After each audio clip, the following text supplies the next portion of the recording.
with another watch video so soon. They seem to be coming in rapid succession these days, and that's a good thing. Today we're going to be talking about a relatively popular Rolex Submariner homage by LOREO. They're pretty easy to find. If you go on Amazon, they're somewhere around $120, about $120 US. On GearBest, they're usually over $100. There are not a lot of options on GearBest. But if you go on AliExpress, they're about $63. The question I want to answer today is it worth that kind of money? I have some opinions about that, so we're going to take a closer look at the watch. There's a lot of good things about it, a lot of great things about it, to be honest with you, especially for the price point.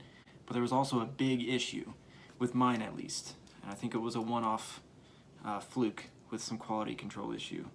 But is that something that you're comfortable with rolling the dice on for 60 bucks? Okay, let's find out. So here it is. This is the Submariner homage by LOREO.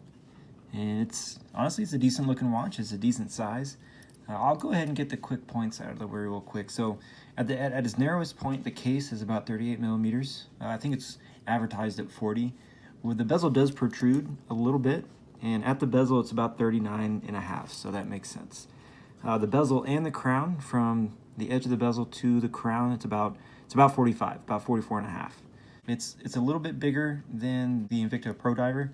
It's 48 millimeters lug to lug, but with the end links, it's about 53.5. However, the lugs are very curved and the end links are very curved, so it sits really nice on my wrist at least. And I have a 6 3/4 inch wrist, and there it is on mine, sized up. Excuse the smudges, I do wear it. Very high polish on these mid links here. It's got 20 millimeter lug width, so it takes 20 millimeter straps. I'm not going to be swapping this out for like a NATO or something because I think it looks best on the bracelet, and it's got solid end links, so that's kind of a pain in the butt anyway. It's advertised to have sapphire for the crystal. I don't know if it's sapphire on that display case back, so you know, if it is sapphire in the back, someone let me know. It has a screw down crown, and it's actually really nice. It catches perfectly. It's easy to grab. You can tell when it engages and disengages the stem tube, like obviously, for sure. The finish on the case, it's polished on the sides, very high polish, just like the mid links.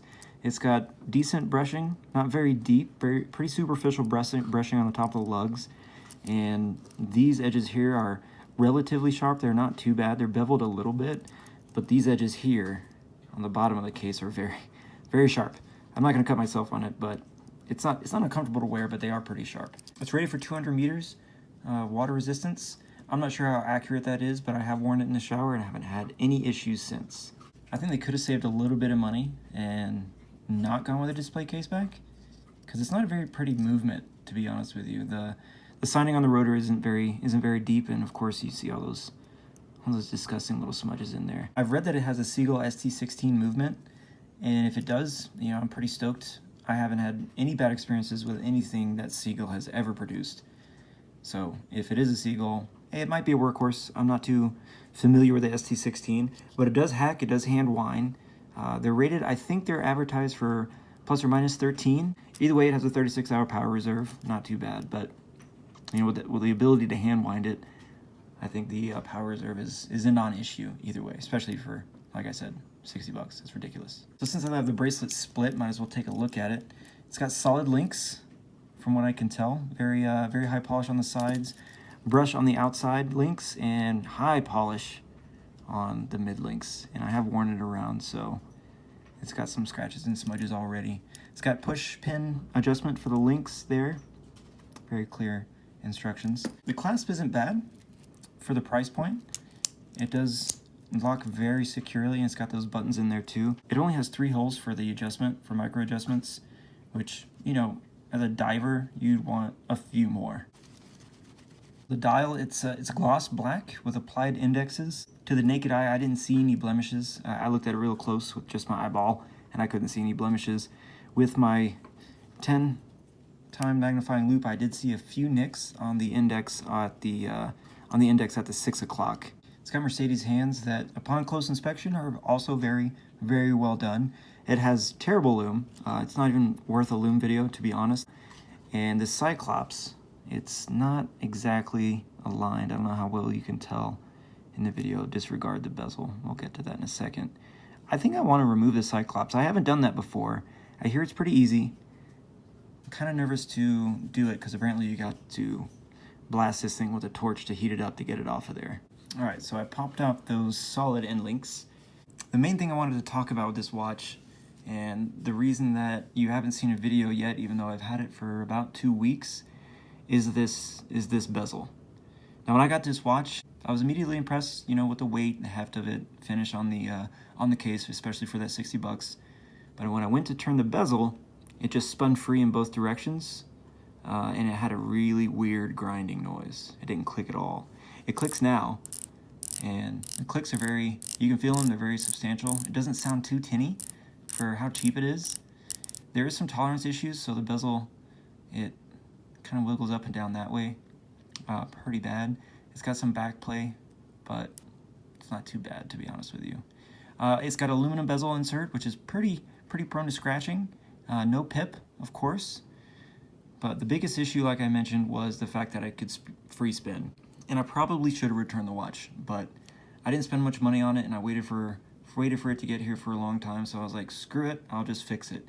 And I didn't get any video of me fixing it, but I will pop this bezel off and show you what I did.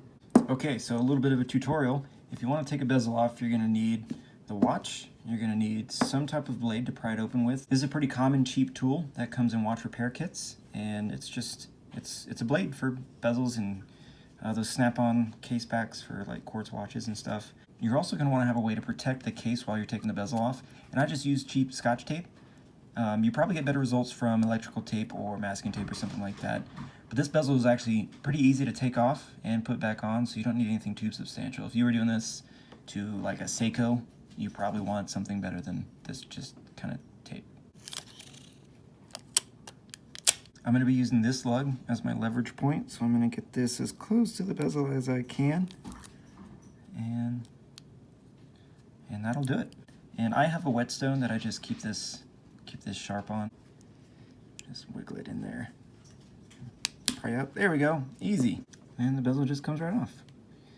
You can see that aluminum insert. You can see the bezel spring in there. That's what keeps it compressed against the case. And those little grooves, that's where the click comes from. So this is where the bezel sits.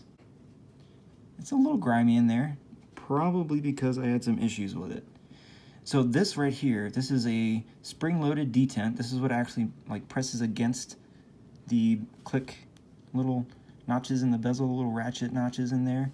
That's what gives it the click and doesn't let it go the other way because of the way these are angled. Now, when I got this, you can see that has a little protrusion out of the top of it. There was no protrusion there. The protrusion was actually over here, and just it had broken off and it was just hanging out over here, so whenever you turn the bezel, it wouldn't click at all, and you could hear a grinding noise, and that was from the broken tip. So what I did was I got my tweezers and I carefully pulled this out of there, just like that. When it was sitting in the watch, when I took the bezel off, it was sitting like that. So I took this out, I turned it around, and there was another tip, and it's a little dirty because it does grind in there a little bit. Originally, this thing had 2 of those little tips poking out. The one that you see here was a lot longer before, and it was designed that way so it would sit straight inside the spring in the hole in the case. So I took this out, and I used a little bitty file and my loop, and I grinded it down until it was tall enough to make the bezel do its job. Because originally it was too tall for the bezel to even move at all. It was pressing up against it too hard. That's the broken tip. That's what I saw when I took the bezel off. And there's the other tip. Wow, that's not even at all. And there's a hole it fits into. You can see that spring. Yeah. All right, let's slap it back together.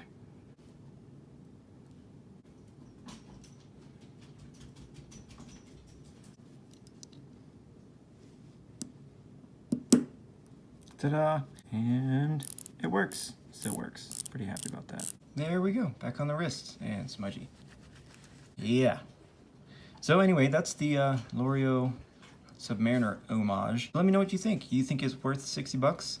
I honestly do. I think that the issue that I had with the bezel is probably not a common one. I haven't heard of that. I did some reading and I couldn't find anybody else with the same complaint.